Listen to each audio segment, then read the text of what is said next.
자, 오늘 모의고사 해설 풀이를 좀 하겠습니다. 자, 오늘은 60번이 되겠습니다. 60번. 자, 갑은 을에게 자신의 토지를 1억에 매도하는 매매계약을 체결하면서 위약금에 대한 약정 없이 계약금으로 1,000만 원 받았다. 다음 중 옳은 것은? 자, 위약금에 대한 약정이 없다. 이게 포인트죠. 그죠? 계약금은 1,000만 원. 자, 그러면 계약금 문제인데 이 계약금의 기능은 크게 두 가지입니다.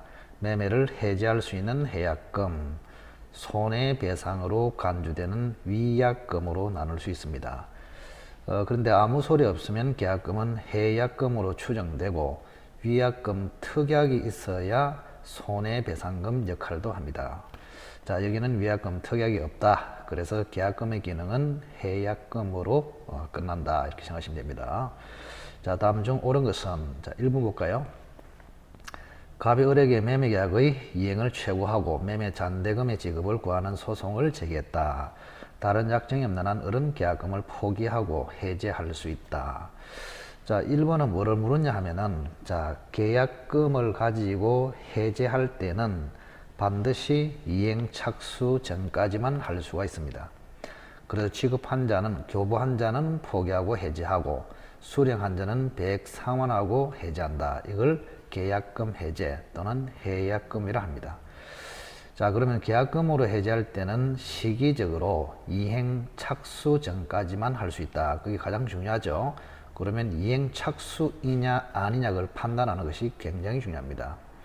자, 이행 착수는 일부 이행을 했거나 이행에 필요한 전제 행위를 한 것을 이행 착수라 합니다.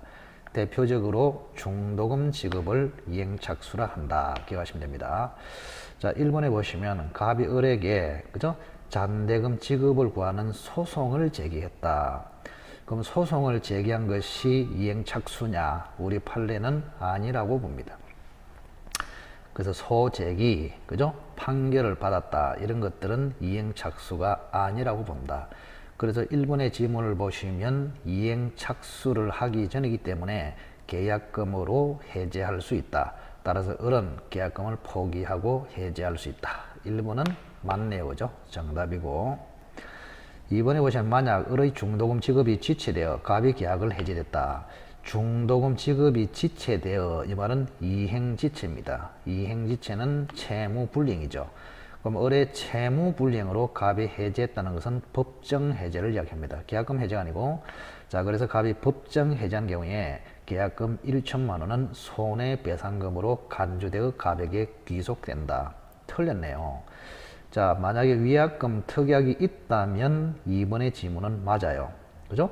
계약금 1천만 원 기능은 손해배상금 기능을 하기 때문에 갑에게 귀속된다. 이러면 맞았는데 60번의 문제를 읽어보시면 위약금 특약이 없습니다. 특약이 없기 때문에 계약금 1,000만 원은 손해배상금으로 간주되어 갑에게 귀속되지 않습니다. 따라서 손해배상 청구할 때는 실제 손해를 입증해서 그것을 손해배상으로 청구할 수 있습니다. 2번은 X네요. 자, 3번에 이행 착수 전에 갑은 1,000만 원을 상환하고 계약을 해지할 수 있다. 이행 착수 전이기 때문에 계약금 해지는 할 수 있습니다. 그런데 갑이 해지할 때는 배액 상환입니다. 그래서 1,000만 원 받았기 때문에 2,000만 원을 상환하고 해지할 수 있다. 이래 맞죠? 3번도 X입니다. 자, 4번에 이행 착수 전에 을이 해약금 해제를 한 경우에 갑은 해제에 따른 손해배상 청구를 행사할 수 있다. 자, 지금 이행 착수 전이기 때문에 갑이든 을이든 계약금 해제를 할 수 있습니다.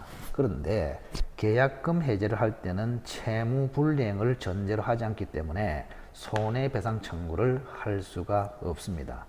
이행 착수 전이기 때문에 이행한 바가 없으므로 원상회복 의무도 발생하지 않습니다. 그래서 4번도 틀리네요.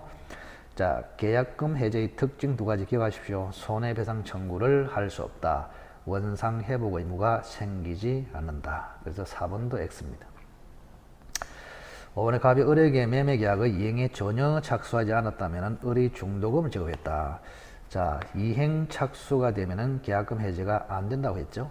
자, 이때 이행 착수는 갑이든 을이든 어느 한 사람이 이행 착수를 해버리면 어느 누구도 계약금 해제를 할 수 없습니다.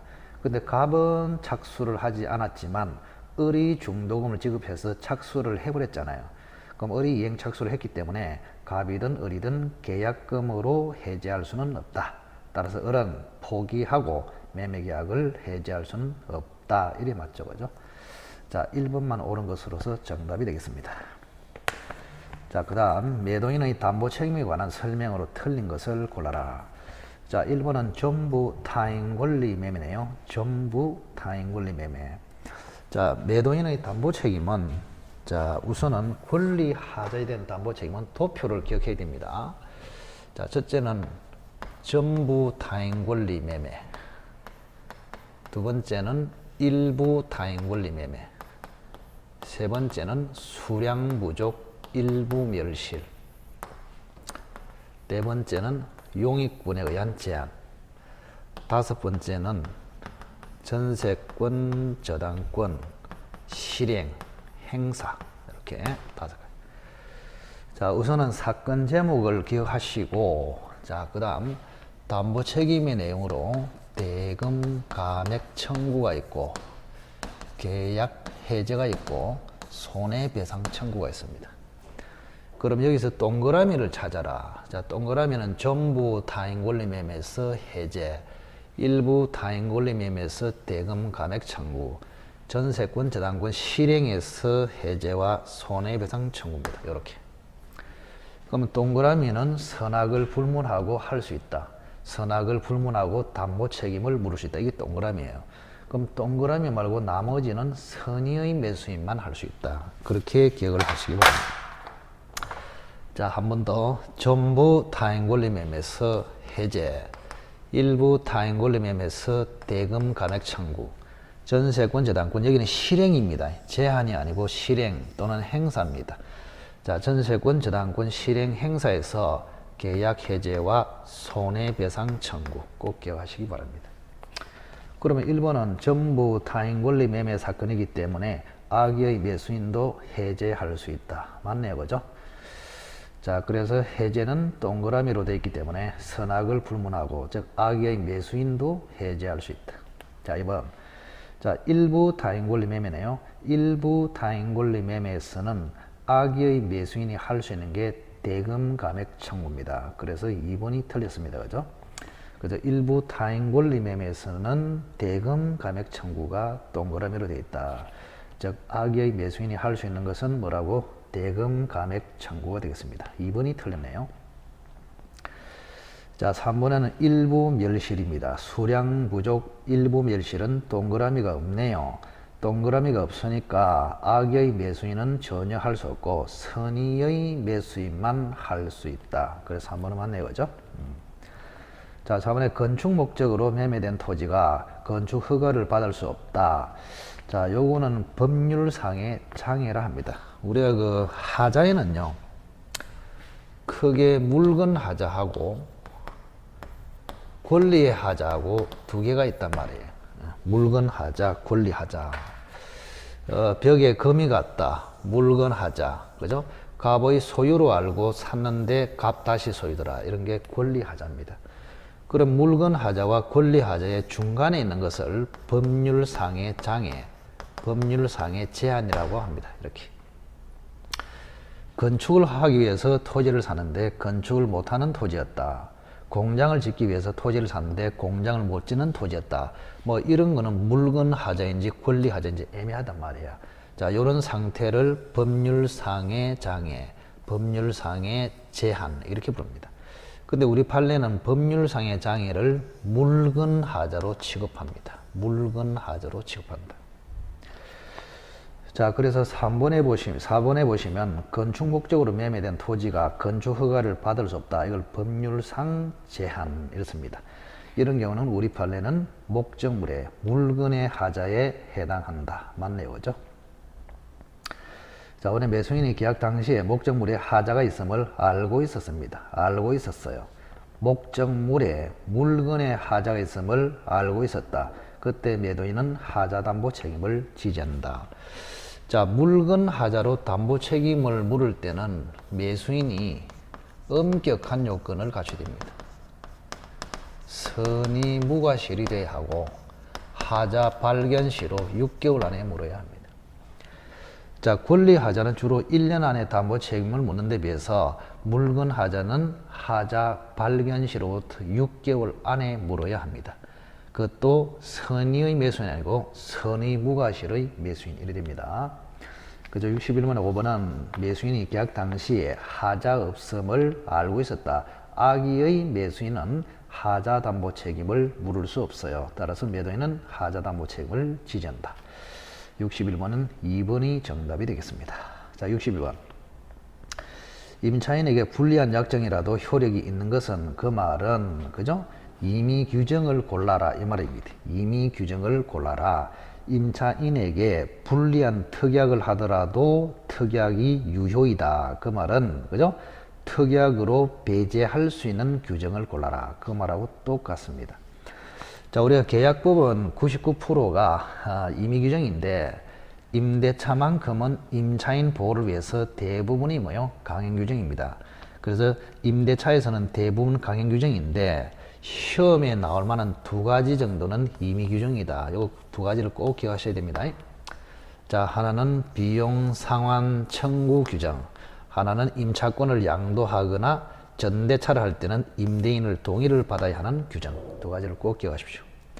비용 상환 청구 규정, 그죠? 임대인의 동의 규정. 이것은 임의 규정이기 때문에 특약으로 달리 정할 수도 있다 이 말입니다. 그래서 정답은 1번이 되겠습니다. 비용 상환 청구권 그 옆에다가 임차권 양도나 전대 시에 임대인의 동의 이것도 적어 놓으시는 게 좋죠. 나머지 2, 3, 4, 5번은 강행 규정이 되겠습니다. 그 정답은 1번이네요. 자, 임대차에 관한 설명 중 옳은 것을 골라라. 임대인이 목적물을 임차인에게 인도한 후에는 특별한 사정이 없는 한 계약 존속 중 사용 수익에 필요한 상태를 유지하게 할 의무까지 부담하는 것은 아니다. 틀렸네요. 자, 임대인의 의무는 임차인에게 목적물을 인도를 하고 끝이냐? 그게 아닙니다. 인도를 하고 난 뒤에 임차인으로 하여금 사용 수익해 할 의무를 지고 있습니다. 따라서 계약 존속 중 사용 수익에 필요한 상태를 유지하게 할 의무를 임대인은 부담한다. 이리 맞죠, 그죠? 1번은 X입니다. 이번에 임차인의 필요비 유익비 상환 청구는 임대인이 목적물의 반환을 받은 날로부터 1년 안에 행사. 1년이 아니고 6개월입니다. 이거 조심해야 됩니다. 임대차 종료한 날 X, 1년 X, 목적물의 반환을 받은 날로부터 6개월 내에 행사. 이래야 맞습니다. 2번은 X가 되겠습니다. 자, 3번에 건물의 사용에 객관적 편익을 가져오는 것이 아니더라도 임차인의 특수 목적에 사용하기 위해서 부속된 것은 부속물 매수 청구권의 대상이 된다. 3번도 틀리네요. 자, 우리가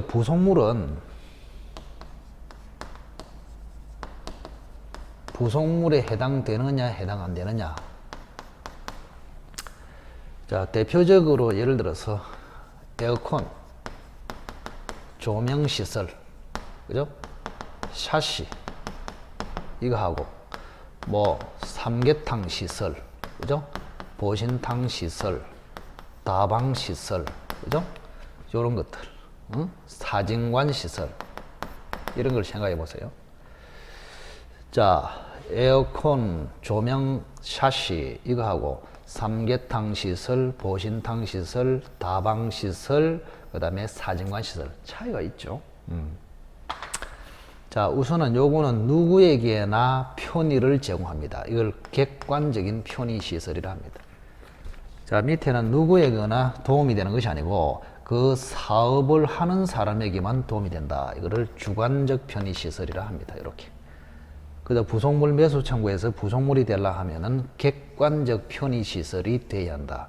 주관적 편의 시설은 부속물이 아니다. 그런 이야기입니다. 자, 그래서 3번도 틀렸네요. 임차인의 특수 목적에 사용하기 위해서 부속된 것, 즉 임차인이 그 업을 위해서 편의를 제공받은 시설, 그런 것들은 부속물이 아닙니다. 그래서 3번은 객관적 편익을 가져오는 부속물이 돼야 부속물 매수 청구의 대상이 된다. 3번도 틀렸습니다. 자, 4번에 임대인의 해지 통고로 기간을 정하면 토지 임차권이 소멸한 경우에는 임차인은 즉시 지상물 매수를 청구할 수 있다. 자, 지상물 매수 청구도 굉장히 중요합니다. 지상물 매수 청구. 자, 갑이라는 사람이 토지를 지금 소유하고 있습니다. 자, 을이 임차인입니다. 여기다가 지상 건물을 지었습니다. 자, 임대차가 끝나면은 매수 청구를 합니다. 이렇게 지상물 매수 청구. 자, 건물 임차인은 부속물 매수 청구, 토지 임차인은 지상물 매수 청구. 그러면 임차인이 지상물 매수 청구할 때는 부속물 매수 청구하고 달리 갱신 청구를 거쳐야 합니다.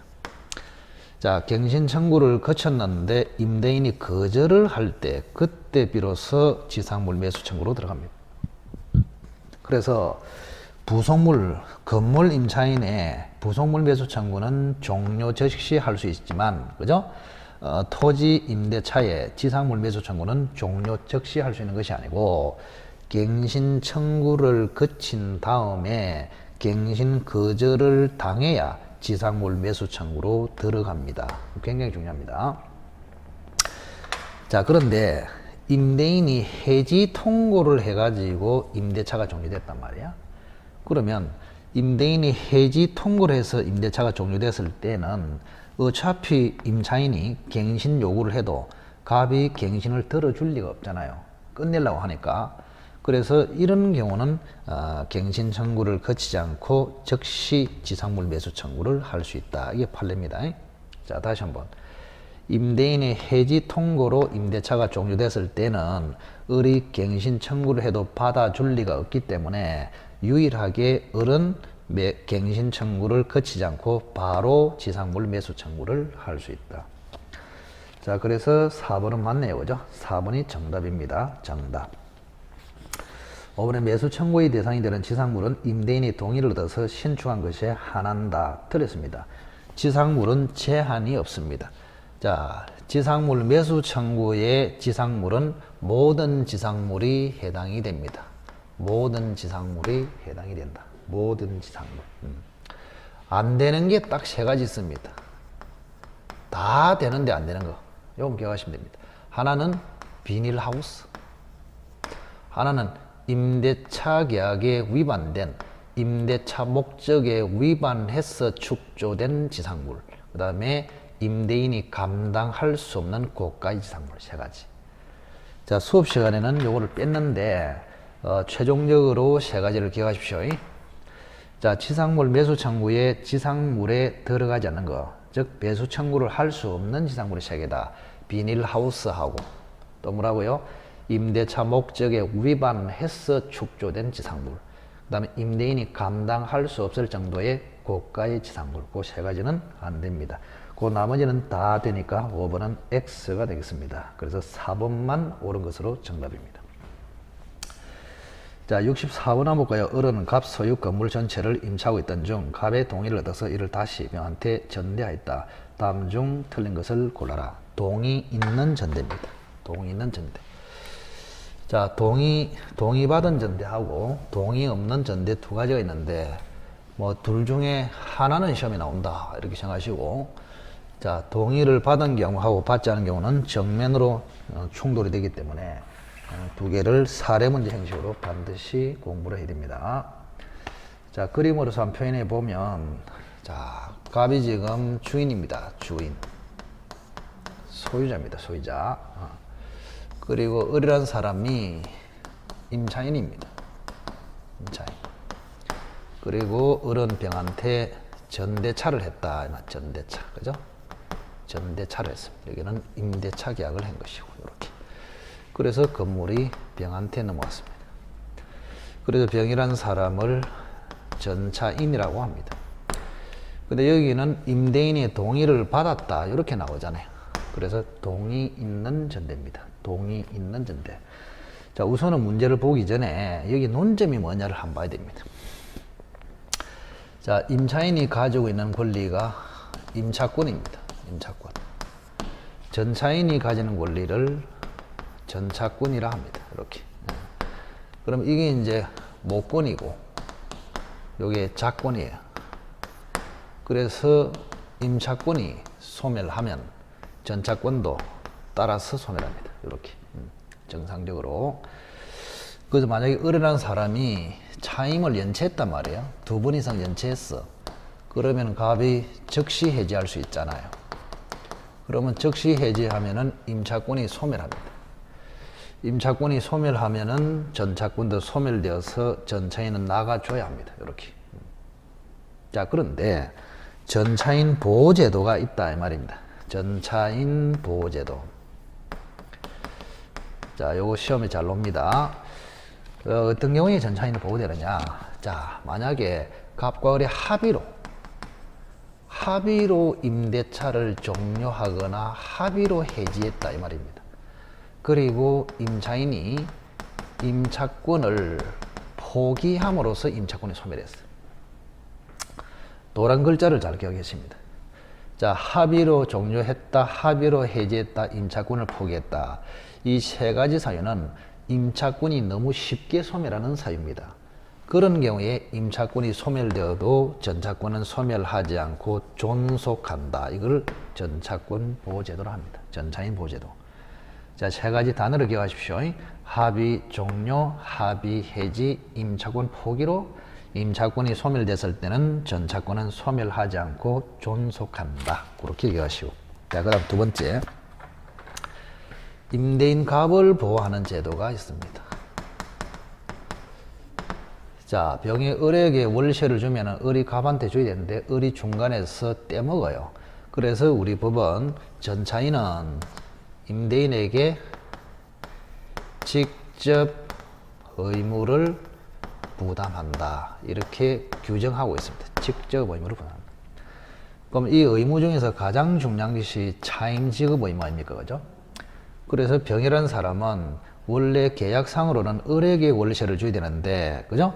우리 법 규정에는 갑을 보호하기 위해서 갑에게 직접 차임을 지급하도록 하고 있습니다. 자, 그럼 병은 갑에게 직접 차임을 지급해 버렸다면 법대로 했기 때문에 문제가 안 돼요. 그런데 문제는 병은 계약을 한 사람이 을이기 때문에 을한테 월세를 지급한단 말이에요. 그럼 을한테 월세를 지급하면 법을 위반한 거 아닙니까?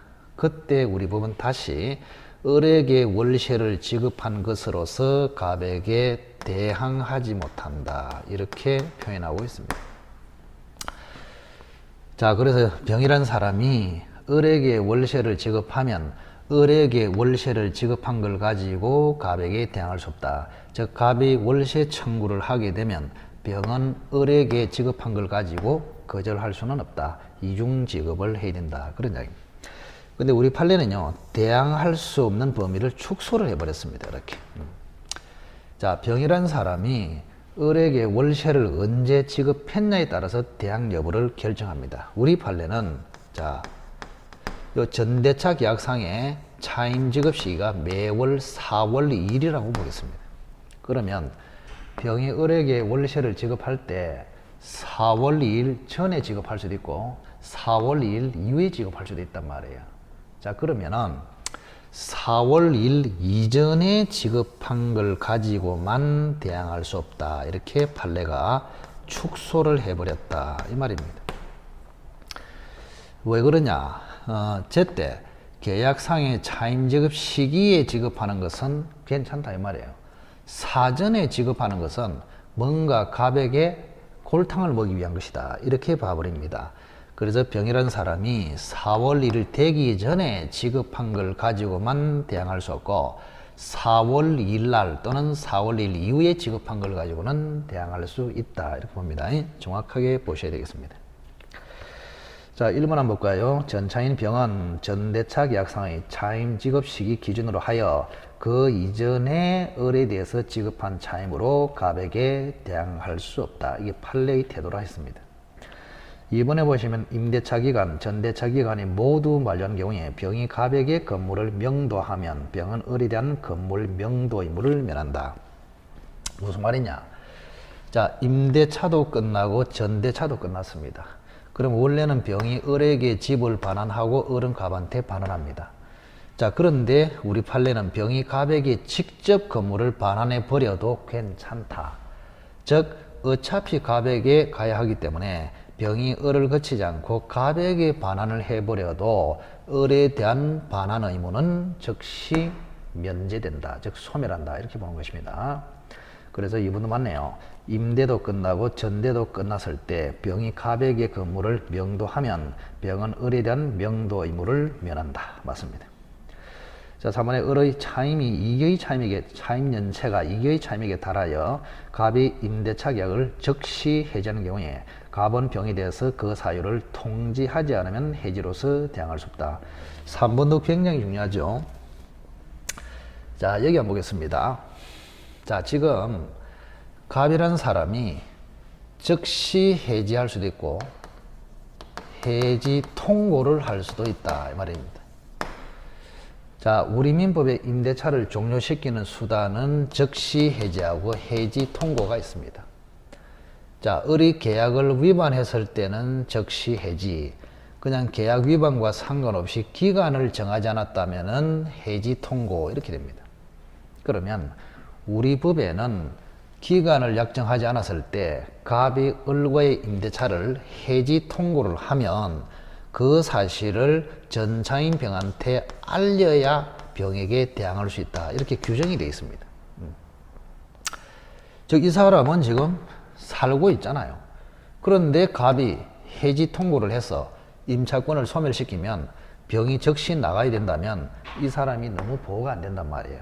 그래서 전차인도 미리 좀 이렇게 준비를 하도록 하기 위해서는 해지 통고로서 임차권을 소멸시킬 때는 반드시 해지 통고 사실을 전차인에게 알려야 전차인에게 대항해서 내보낼 수가 있다. 이런 이야기입니다. 자, 그런데 우리 판례는 만약에 해지 통고가 아니고 즉시 해지를 했을 때도 병한테 알려야 되느냐. 이랬을 때 즉시 해지는 해지 통고와 본질이 다르기 때문에 알릴 필요가 없다. 이게 판례가 되겠습니다.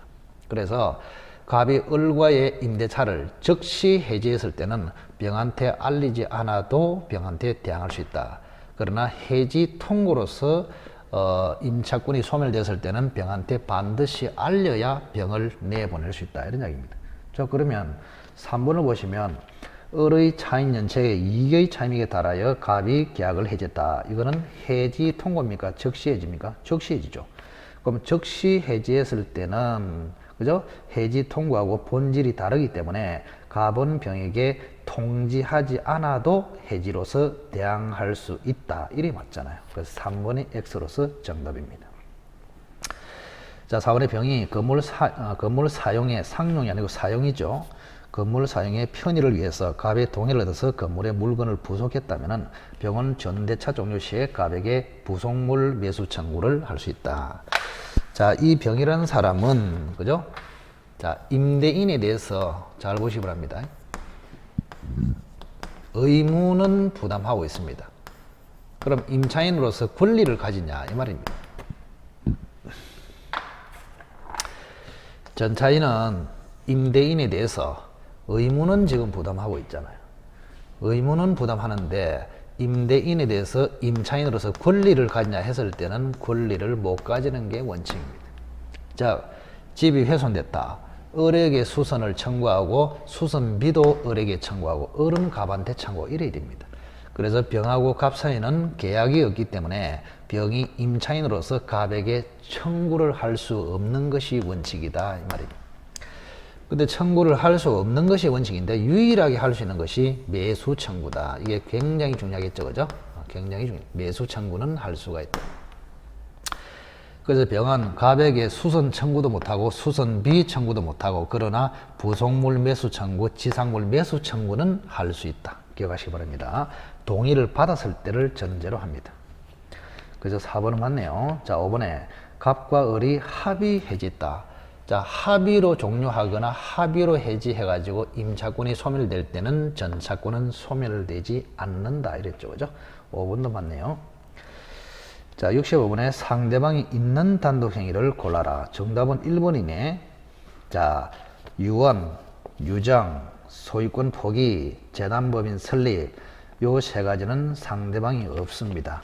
자, 상대방이 없는 거 세 가지 다시 한번 유언과 유정, 소유권 포기, 재단법인 설립 2, 3, 4는 상대방이 없습니다. 5번의 정연은 단독행위가 아니고 계약입니다. 그래서 상대방이 있는 단독행위는 취소, 해제, 해지, 초래, 추인 이런 것들이 되겠습니다. 그래서 65번은 1번이 되겠습니다. 66번 반사회적 행위에 해당하는 것을 골라라. 자, 1번에 중간 생략 등기는 단속 규정에 위반했기 때문에 유효입니다. 유효. 그래서 반사회적 행위가 아니죠. 자, 2번에 보시면 불법적 강박에서 이루어진 증여. 자, 강박의 동그라미.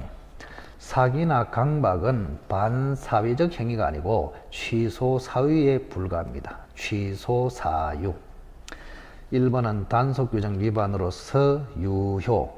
2번은 취소 사유. 자, 3번에 강제 집행을 면할 목적으로, 이거 수없이 했죠. 자, 요거는 외우라 그랬습니다. 강제 집행을 면할 목적으로, 세금을 면할 목적으로, 투기를 목적으로, 요 말이 나오면 뒤를 읽어보지 않아도 됩니다. 무조건 반사회적 행위가 아닙니다. 그래서 3번도 반사회적 행위는 아니다. 다만 통정 허위 표시로서 무효는 될 수 있겠죠. 그죠? 반사회적 행위로서 무효가 되는 것은 아니다. 한 번 더. 강제 집행을 면할 목적으로, 또 세금을 면할 목적으로, 또 투기를 목적으로, 요 세 마디가 나오면 무조건 반사회적 무효는 아니다. 자, 4번에 보시면 범죄 행위로 조성된 비자금을 소극적으로 은닉하기 위하여 임치하는 행위. 자, 조성의 동그라미. 자, 비자금을 조성하는 행위는 반사회적 행위지만 이미 조성된 비자금을 숨기기 위해서 맡기는 임치 행위는 반사회적 행위가 아니고 유효이다. 이게 판례입니다. 자, 5번에 피상속인이 제3자에게 토지를 매각한 사실을 알고 있는 자가 그 사정을 모르는 상속인을 적극적으로 기망하여 토지를 자신이 매수했다. 자, 적극 기망이란 말은 적극 가담이라 그 말이죠. 그죠? 적극 가담이 들어오면 이중매수 배웠잖아요. 반사회적 무효다. 답은 5번입니다. 근데 그 내용이 뭔지를 잠시 한번 볼까요? 자, 이 갑이라는 사람이 아버지입니다. 아버지. 자, 아버지가 제3자로 표현이 되어 있네, 그죠? 제3자에게 토지를 매매를 했습니다. 3월 1일 날. 근데 아버지가 사망을 해가지고 갑다씨가 상속인입니다. 상속인. 그러면 을이란 사람이 이중매매를 지금 했는데, 이 을이란 사람이 적극적으로 기망을 해버렸다. 이 말입니다. 이렇게 적극적으로 기망. 이 그림의 틀이 딱 써야 됩니다. 우리가 이제 이중매매에서 적극 가담이라고 들었잖아요. 적극 가담이라는 말은 적극 권유, 적극 요청, 적극 회유, 적극 기망 이런 게 다 포괄되는 개념이 적극 가담입니다. 그래서 이 아버지나 상속인은 동일인 아닙니까? 결국에는 그죠? 그래서 제2매수인이 그죠? 상속인을 적극 가담, 적극 기망하여 이중매매를 했다면은 요 이중매매는 반사회적 무효이다. 이런 이야기 아닙니까? 자, 그래서 다시 한번 읽어볼게요. 피상속인 갑이 제3자에게 토지를 매각한 사실을 알고 있는 자가, 즉 을입니다. 을이 그 사정을 모르는 상속인을, 즉 갑다씨를 적극적으로 기망하여 그 토지를 자신이 매수했다. 즉 이중매수했다. 이거는 반사회적 행위로서 무효입니다. 5번이 틀렸네요. 자, 그래서 요 을이라는 사람이 갑이 제3자에게 매각한 사실을 알고 있음에도 이 아들이 천지도 모르고 있는 아들을 적극 기망해서 아들로 하여금 이중매매하도록 유도했다 이 말입니다. 그런 경우에는 역시 적극 가담으로서 이중매매를 했기 때문에 반사회적 무효다. 그런 뜻입니다. 하여간 잘 모르면 적극 가담, 적극 희망, 적극 권유, 적극 회유, 적극 요청 이 말이 나오면 무조건 반사회적 무효입니다. 그래서 5번이 정답이 되겠습니다. 자, 고려 보시고 그 다음에 진이 아닌 의사표시에 관한 설명으로 틀린 것을 골라라. 진이 아닌 비진이 표시죠. 비진이 표시. 자, 지금부터는 의사표시가 되겠습니다. 의사표시. 비진이 표시. 의사표시.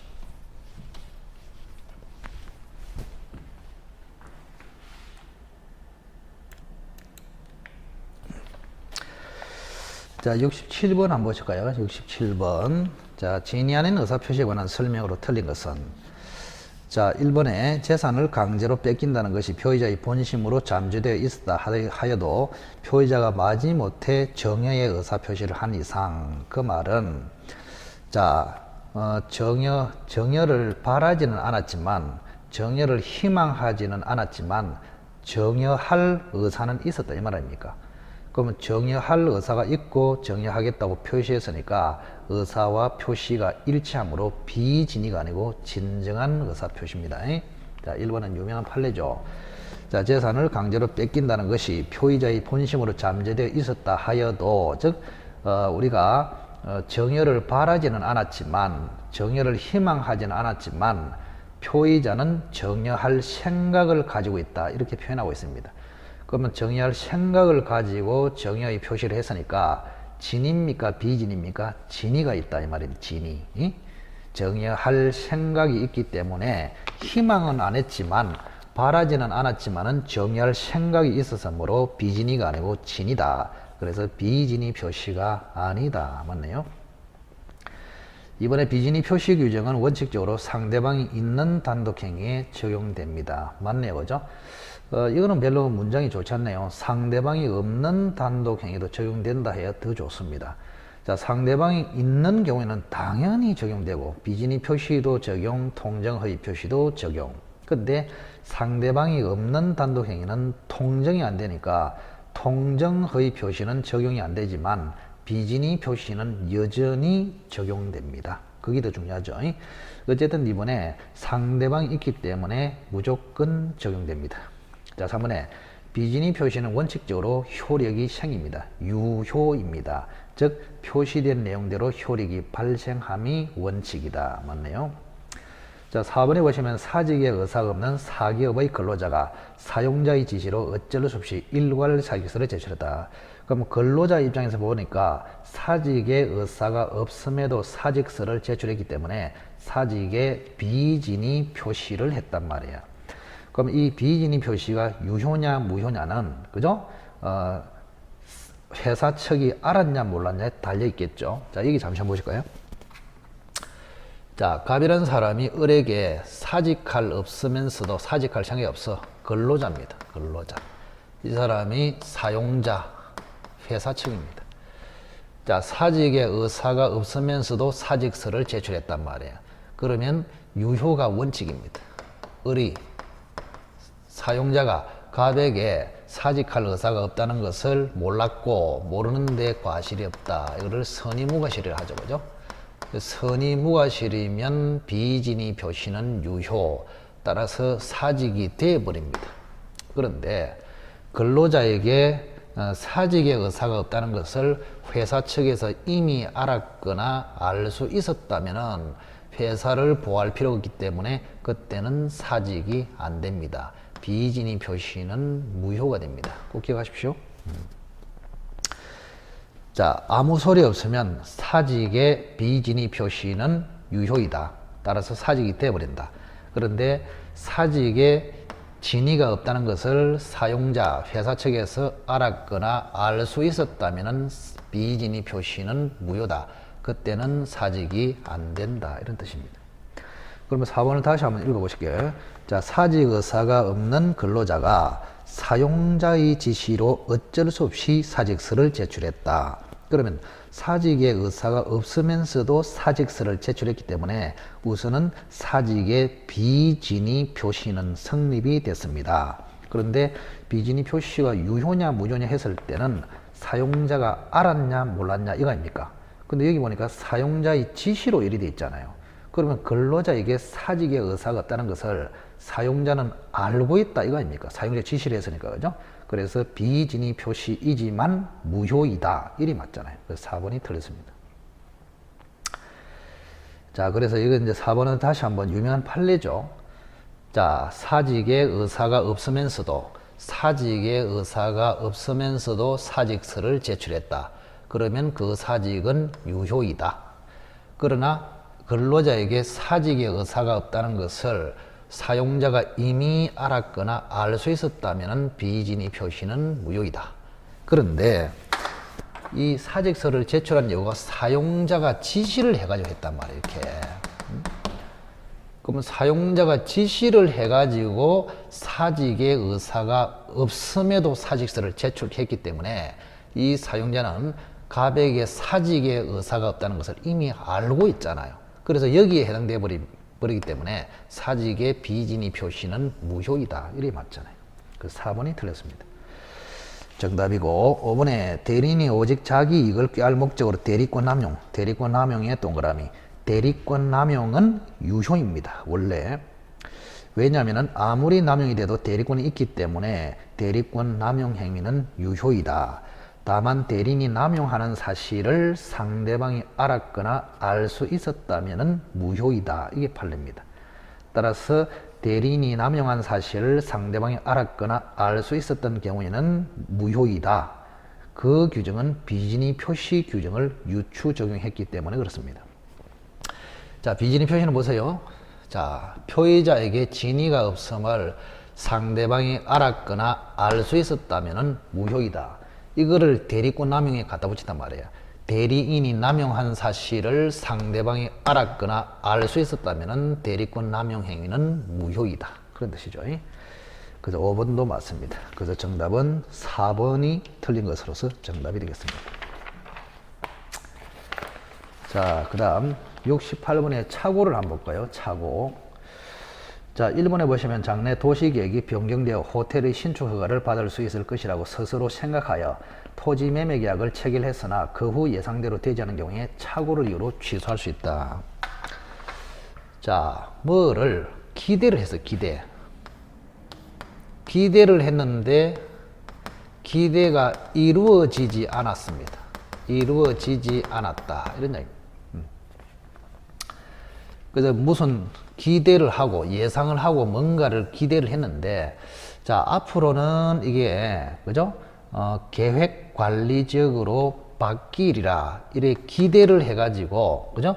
공장을 지을 수 있다 믿고 토지를 샀는데 그 기대에 미치지 못해서 예상한 대로 되지 않았다. 이런 거는 동기의 착오가 되겠습니다. 의사표시 자체를 착오한 것이 아니고 의사표시를 하게 된 동기를 착오했다. 자, 다시 한번. 자, 장래의 도시 계획이 변경되어, 뭐, 예를 들어서, 그죠? 계획 관리 지역, 우리 공법이 나오잖아요. 그죠? 계획 관리 지역, 뭐, 보전 지역, 뭐, 이런 거. 장래 도시 계획이 변경되어 호텔의 신축 허가를 받을 수 있을 것이라고 스스로 생각하여, 기대하여, 이 말입니다. 기대하여 토지를 샀으나 그 후 기대대로 되지 않았다. 이런 경우에는 매매 자체를 착오한 게 아니잖아요. 매매는 정상적으로 매매할 의사를 가지고 매매 계약서를 썼기 때문에 착오 없어요. 근데 매매를 하게 된 동기를 착오했잖아요. 동기.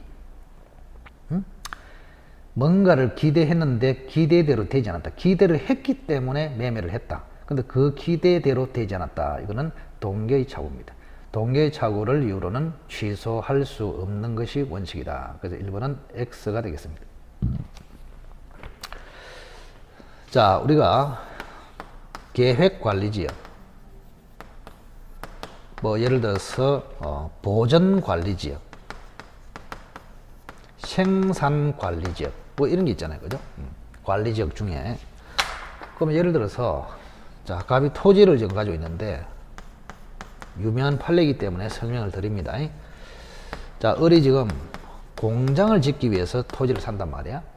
근데 현재는 보전관리지역이야. 자, 보전관리지역에는 공장을 못 짓습니다. 그런데 앞으로 계획관리지역으로 변경될 것이라고 기대를 했단 말이에요. 기대를 하고 토지를 샀단 말이에요. 자, 앞으로 계획관리지역으로 변경이 될 것이기 때문에 공장을 지을 수 있을 것이다 하면서 공장을 짓기 위해서 토지를 샀습니다. 그런데 기대대로 되지 않았다. 이래 된 거 아닙니까?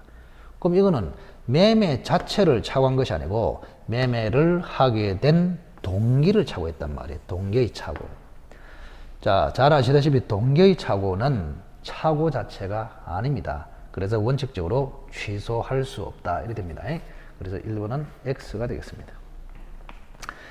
자, 이번에 제3자의 기망 행위에 의해서 신원 보정 서류에 서명 날인한다는 착각에 빠진 상태로 연대 보정의 서면에 서명 날인한 경우에 착오에 의한 의사 표시에 관한 법리만을 정한다. 자, 이번이 맞은데 굉장히 중요한 판례입니다. 자, 갑이라는 사람이 자, 을에게 잘 보시기 바랍니다.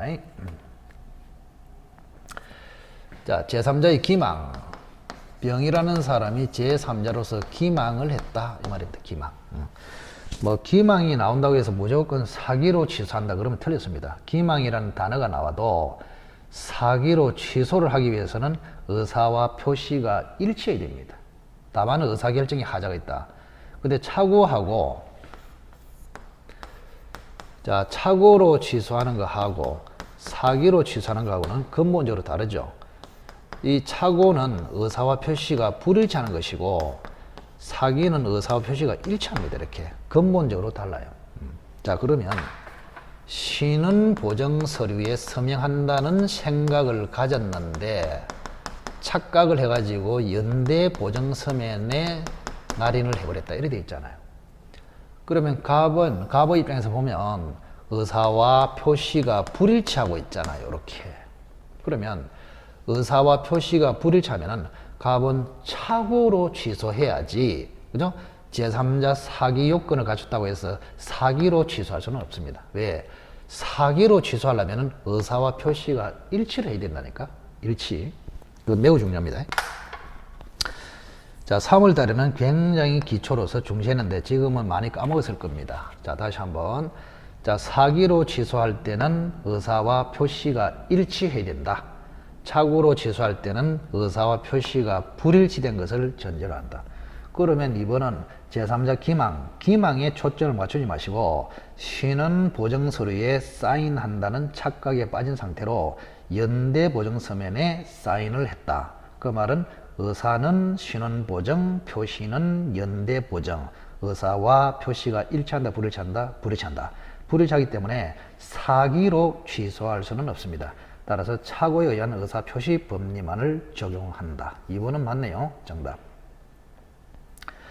자, 3번의 시가에 관한 착오는 중요부분 착오가 아닙니다. X. 자, 중요부분 착오가 아닌 건 네 가지. 시가에 관한 착오, 면적에 관한 착오, 소유권 귀속에 관한 착오, 착오로 인하여 경제적 불이익을 입지 않은 경우. 자, 3번도 X입니다. 자, 4번의 표의자가 착오를 이유로 의사표시를 취소하는 경우에 취소된 의사표시로 인해서 손해를 입은 상대방은 불법행위를 이유로 손배 청구를 할 수 있다. 4번도 틀렸네요. 자, 이것도 뭐 당연합니다. 자, 갑이라는 사람이 토지를 을에게 지금 1억으로 3억짜리인데 1억으로 매매를 했습니다. 이렇게. 자, 3억짜리가 이쪽으로 넘어갔고 1억이 이쪽으로 넘어왔습니다. 알고 보니까 갑은 착오를 했더라 이 말입니다. 착오로. 그럼 착오로 이제 취소를 하고 싶다 이 말이죠. 취소를 했어. 그럼 을은요 2억을 벌었다가 취소당함으로써 3억짜리 돌려주니까 또 2억을 날렸다. 그래서 을은 2억을 손해봤다 하면서 손해배상을 갑에게 청구할 수 있겠느냐? 안 되겠죠. 왜? 만약에 취소를 당한 을이 갑에게 다시 손해배상을 청구할 수 있다면 갑이 착오로 취소하나마나 일이 되잖아요. 그래서 취소의 상대방, 취소당한 상대방은 갑에게 손해배상을 청구할 수 없다. 상식적으로 봐도 할 수 없죠.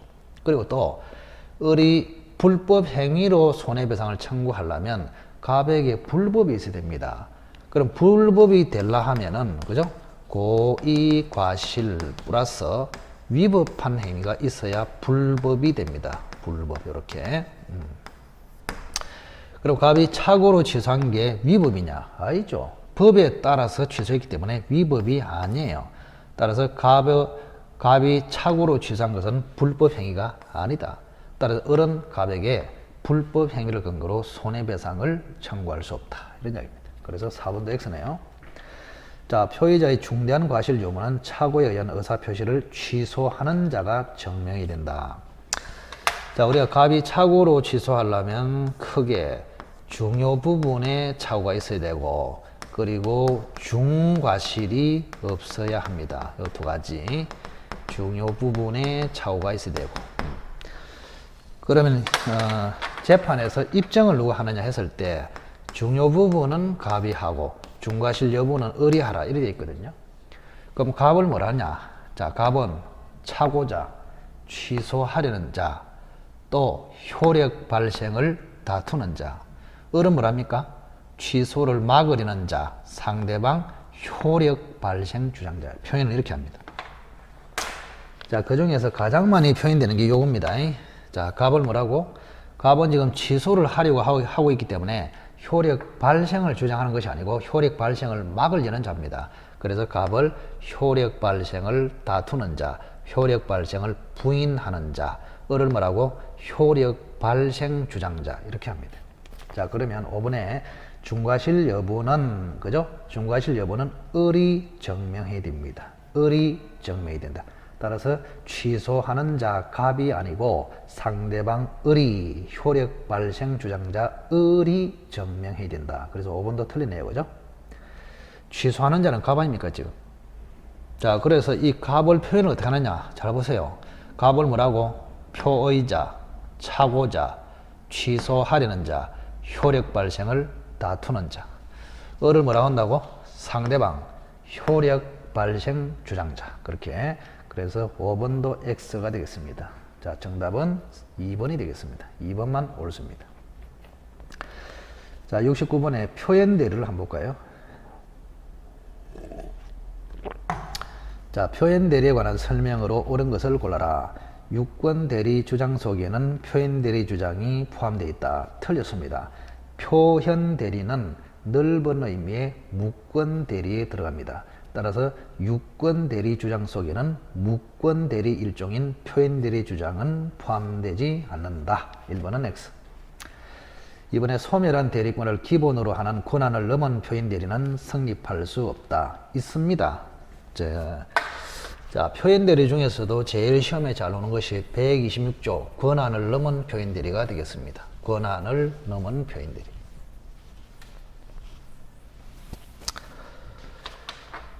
자, 126조의 권한을 넘은 표현. 갑이 본인이고 을이라는 사람이 대리인이고 병은 지금 상대방이다. 이런 이야기입니다. 자, 그러면 갑이라는 사람이 을에게 담보를 설정하라 이렇게 대리권을 주는데 그냥 아예 팔아먹었다 이런 경우입니다. 이 대표적인 경우가 126조 권한을 넘은 표현 대리가 되겠습니다. 자, 그러면 여기 한번 보시면 원래는 매매에 대해서는 대리권이 없기 때문에 이 매매는 무효입니다. 그런데 표현 대리가 되면은 유효로 바뀝니다. 유효로 바뀐다. 이렇게. 그럼 126조 권한을 넘은 표현 대리의 3대 요건은 첫째, 기본 대리권이 있어야 합니다. 기본 대리권의 범위를 넘어야 합니다. 월권 행위가 있어야 된다. 자, 세 번째는 월권 행위조차도 대리권이 있는 것으로 정당한 이유로 믿으면 됩니다. 요 세 가지. 자, 기본 대리권이 있다. 월권 행위를 했다. 정당한 이유가 있다. 요 세 가지 요건을 갖추면 표현 대리가 성립되어서 유효로 됩니다. 유효가 되면은 병은 소유권을 취득해서 병이 보호된다. 이런 거 아닙니까? 그죠? 근데 기본 대리권에 들어가는 거는 다 들어갑니다. 기본 대리권. 표현적 대리권도 들어갑니다. 이게 무슨 말이냐? 자, 처음에는 125조, 129조의 표현 대리가 성립이 됐어. 대리권 수여 표시에 의한 표현 대리, 대리권 소멸 후의 표현 대리. 이 표현 대리가 성립이 되었습니다. 그럼 이걸 기본으로 해서 다시 권한을 넘어버렸습니다. 권한을 넘어버리면 이때는 126조 월권 대리로 바뀝니다. 이렇게. 즉 대리권이 소멸했으나 이 소멸된 대리권을 기본으로 해서 권한을 넘어버려도 권한을 넘은 표현 대리가 성립할 수 있습니다. 즉 표현적 대리권을 기본 대리권으로 하여 권한을 넘은 표현 대리도 성립한다. 자, 그래서 2번 보시면 소멸한 대리권을 기본 대리권으로 하는 권한을 넘은 표현 대리도 성립할 수 있다. 이래 맞죠? 자, 3번에 담보 설정의 대리권을 수여받은 대리인이 본인 소유 부동산에 대해서 자기 명의로 이전 등기를 한 후 이를 제3자에게 매도한 경우에는 표현 대리는 성립하지 않는다. 자, 3번은 맞네요. 굉장히 중요한 조문이죠. 3번은 맞습니다.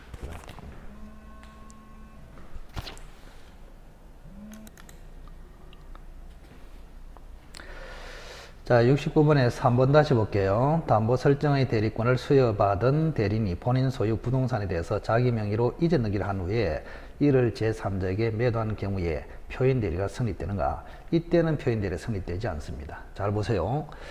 자, 무슨 말이냐?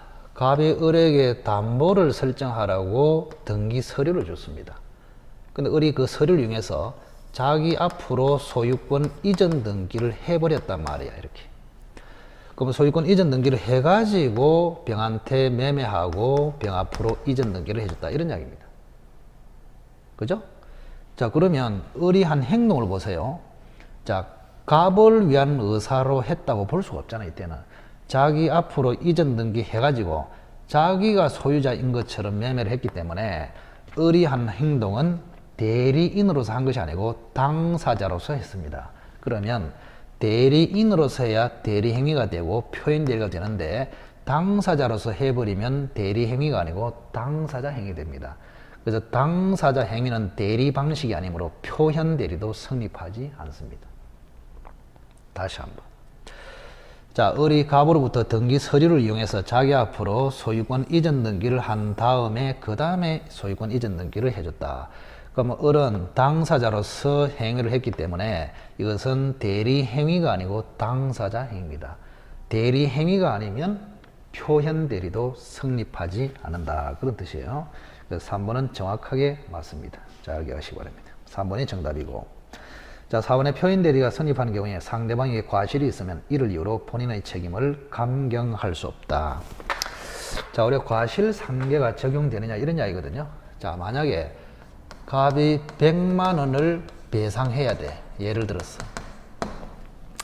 근데 병한테도 30% 과실이 있어. 그럼 원래는 100만 원 배상을 해야 되는데 이 상대방 병의 30% 과실을 참작해서, 그죠?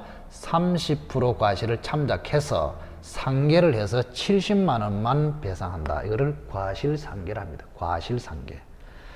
근데 표현 대리가 성립되어서 갑이 병한테 책임을 질 때는 상대방의 과실이 있더라도 참작해서 상계를 해서 책임을 감경시킬 수가 없습니다. 왜 그러냐 하면은, 자, 상대방의 과실을 참작해서 과실 상계를 적용함으로써 책임을 감경시키기 위해서는 배상 책임에 한해서 그렇습니다. 배상 책임. 내가 100만 원 배상해야 되는데 니한테도 잘못이 30% 있다. 그럼 30% 까자. 70만 원만 배상하겠다. 이게 과실상계예요. 근데 표현 대리에서 갑이 책임지는 것은 배상 책임이 아니고 본인으로서 이행 책임입니다. 이행 책임. 이행 책임이기 때문에 상대방의 과실을 참작할 수가 없어요. 그래서 이때는 상대방의 과실이 있더라도 과실상계를 하지 않고 전적인 책임을 져야 하고 책임을 감경할 수는 없습니다. 자, 그래서 4번도 틀리네요. 상대방에게 과실이 있더라도 이를 이유로 본인의 책임을 감경할 수 없다. 즉 과실상계를 적용할 수 없다. 자, 5번에 대리권 수여 표시에 의한 표현대리가 성립하기 위해서는 본인과 표현대리인 사이에 유효한 관계가 있어야 한다. 자, 이거는 필요 없습니다. 그죠? 자, 5번은 유효한 관계일 필요 없어요. 본인과 표현대리인 사이에 법률 관계가 유효하냐, 무효이냐, 이것은 표현대리 성립에 상관이 없습니다. 그런데 지문이 중요하지 않기 때문에 공부를 안 해도 되겠습니다. 자, 70번 볼까요? 대리에 관한 설명으로 틀린 것을 골라라. 대리권 소멸 후에 표현대리가 인정되고 그 표현대리 권한을 넘은 대리행위가 있는 경우에 권한을 넘은 표현대리가 성립할 수 없다. 있죠? 1번이 틀렸습니다. 좀 전에 얘기했습니다. 자, 125조, 129조의 표현대리가 성립되었습니다. 대리권 수여 표시에 의한 표현대리, 대리권 소멸 후에 표현대리. 자, 이 표현대리가 성립한 다음에 다시 권한을 넘어버리면 권한을 넘은 126조 표현대리가 성립할 수 있다. 자, 그래서 1번에 대리권 소멸 후에 표현 대리가 성립되고 그거를 기본으로 해서 권한을 넘어버리면 다시 권한을 넘는 표현 대리가 성립할 수 있다. 이리 맞죠. 1번이 X입니다. 자, 이번에 대리 행위가 강행법규에 위반하여 무효가 되는 경우에는 표현 대리가 적용되지 않습니다. 자, 예를 들어서 이 을하고 병사의 매매 자체가 애초부터 강행 규정에 위반해서 무효입니다. 이때는 표현 대리 자체가 적용이 될 수 없어요. 왜? 표현 대리는 매매 자체는 유효인데 대리권이 없어서 무효인 것을 대리권이 있는 것처럼 유효로 바꾼다. 이걸 표현 대리입니다. 자, 다시 한번. 행위 자체는 애초에 유효인데 대리권 없이 했기 때문에 무효이다. 그걸 유효로 전환시키는 게 표현 대리입니다. 따라서 행위 자체가 애초부터 무효인 강행 규정이 위반해서 무효인 경우에는 표현 대리 자체를 적용할 수 없습니다. 자, 그래서 2번은 맞네요. 그죠? 자, 3번에 대리인이 계약 체결에 관한 권한을 수여받았다고 하여 그 계약의 해지 등 처분권과 상대방의 의사를 수령할 권한까지 당연히 가진다고 볼 수 없다. 자, 갑이라는 사람이 을에게 매매를 하라고 대리권을 줬어요. 그 매매를 하라고 대리권을 주면은 상대방으로부터 대금을 수령할 대리권도 들어갑니다. 그런데 매매하라고 대리권을 줬는데 성립된 매매를 파기하는, 취소하는, 해제하는 대리권은 가질 수가 없습니다. 왜? 그거는 본인의 의사와 정면으로 배치되기 때문에 그렇죠. 그래서 3번에 대리인이 계약 체결에 관한 권한을 수여받았다고 하여 계약의 해제 등 처분권과 상대방의 해제 의사를 수령할 권한까지는 가진다고 볼 수 없다. 맞습니다. 자, 그래서 계약 체결의 대리권 속에는 체결된 계약을 해제할 대리권은 없습니다. 또 상대방의 해제 의사를 수령할 권한도 없습니다. 그리고 3번은 좀 애매한데, 자, 상대방의 의사를 수령할 권한, 이때 의사는 해제 의사라고 봐야 됩니다. 해제 의사. 해제 의사를 수령한다는 것은 해제권을 가진다 또는 파기한다 이런 권한이 있는 것처럼 보이기 때문에 그때는 표현 대리가 되지 않습니다. 자, 다시 한번 그림을 한번 보세요. 자, 갑이라는 사람이 토지를 가지고 있습니다. 자, 을한테 팔아달라고 매매 계약을 하라고 대리권을 줬다 이 말입니다. 이렇게. 그래서 을이라는 사람이 갑으로부터 대리권을 받아가지고 계약을 체결했다 이 말입니다. 을이 계약하라 했으니까 계약을 했단 말이에요. 팔아달라 했으니까 파는 계약을 체결했습니다. 그런데 팔아달라 해서 계약을 체결하라 했으면 계약을 체결하는 것으로 끝내야지, 이 체결된 성립된 계약을 다시 깨는, 즉 취소 또는 해제할 대리권은 안 들어간단 말이에요. 왜? 본인이 을에게 팔아달라 했지 그 매매 계약을 다시 깨라는 대리권을 준 적이 없단 말이에요. 그리고 병으로부터 매매 대금을 수령할 대리권도 포함이 됩니다. 그리고 병의 의사를 수령할 대리권도 포함됩니다. 그런데 병의 해제 의사를 수령할 대리권은 없습니다. 왜? 병이 해제하는 것을 을이 수령할 대리권이 있다는 것은 해제를 받아준다 이 말 아닙니까? 그럼 갑의 의사와 배치되기 때문에, 그죠? 단순한 의사 표시를 수령할 대리권은 들어가지만 병의 해제에 대한, 취소에 대한 의사 표시를 수령할 대리권은 포함되지 않는다 이 말입니다. 자, 그래서 3번은 상대방의 의사는 해제 의사라고 해석이 되어집니다.